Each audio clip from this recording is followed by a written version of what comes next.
SCP-682 est une grande créature vaguement reptilienne d'origine inconnue. Elle semble être extrêmement intelligente, et a été observée discutant de manière complexe avec SCP-079 au cours de leur bref contact. SCP-079 est une ancienne IA, qui semble évoluer et s'améliorer à travers le temps. SCP-682 semble vouer une haine à toute forme de vie, et l'a exprimé dans plusieurs interviews au cours de son confinement.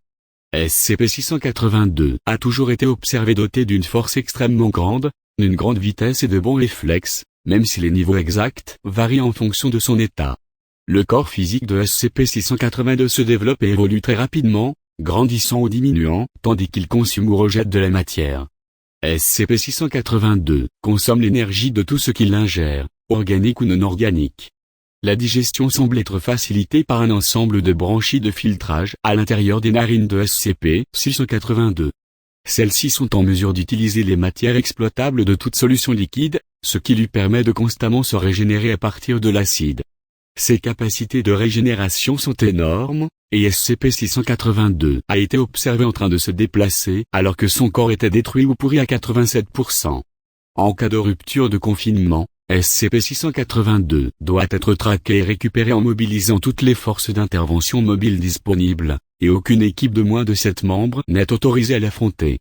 À ce jour, le nombre de tentatives de violation de confinement s'élève à 17, tandis que les évasions réussies sont au nombre de 6. SCP-682 doit être détruit dès que possible.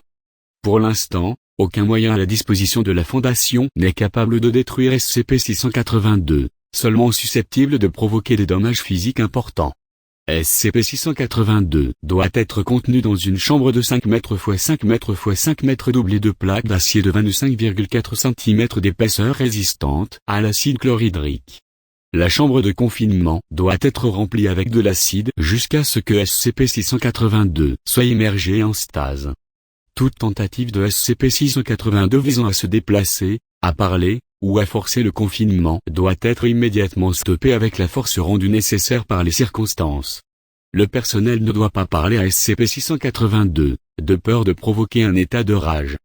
Toutes les personnes non autorisées qui tentent de communiquer avec SCP-682 seront maîtrisées et neutralisées par la force.